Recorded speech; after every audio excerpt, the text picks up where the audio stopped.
ভাবি, এই ভাবি, আমি আপনার আক্কেল কেন দেখে পাচ্ছি না? আপনি এমন ধরনের মানুষ, আমি তো ভাই ভাই হারান নাই। কে কি হয়েছে বুঝি? ও হনো কোন কি হয়েছে দেখেন সে, আপনারা থাকেন কেমন করে আর আব্বার রাখতেছেন কি করে? দেখেন সে নাকি ঘর অবস্থা খোলা মলা ঘর, তারপরেও দেখেন সে এই জারের মধ্যে একটা কম্বল নাই, বালিশের কি অবস্থা, ছিড়া লঙ্গি গায়ে দেখি থাকা রে।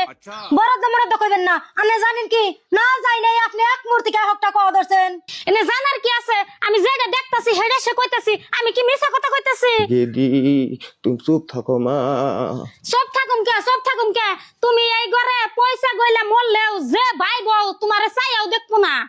বুঝি রাগ করেন না, আমার কথা শুনেন। কি কইবেন কোন? আব্বার অসুখ হওয়ার পরে আঙ্গ ঘরেই রাখছিলাম, তারপরে জেনে খাই হেনে আগামতা করে অদকচর করে গুণ ঠেলায় ঘরে থাকা হারি না, একটা মানুষ আইয়াও ঢোকা হার না, তার জন্য রাগ করে যাই গড়াই না থে দিছি। ও বো, আমার বাপ আমার কাছে বেশি না, উঠো না তোমার আঙ্গ বাড়তে নিয়ে যামগা, আহ বাইরে আহ।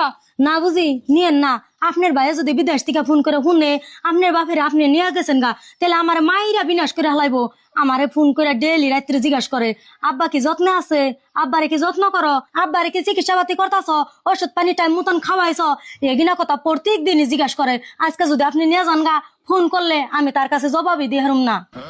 ও তাহলে আপনি এমনি করে আব্বারে শাস্তি করতেছেন, ভাই এখানে কিছুই জানে না, আমি বাইরে এখানে ফোন করে কইতাছি।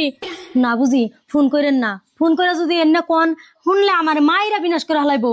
বুঝি দেখেন আজকে থেকে আব্বারে আমি ওই ঘরেই রাখুম, ভালো করে যত্নই করুম, তাও আপনি কইেন না বুঝি। হাসাই রাখবেন তো?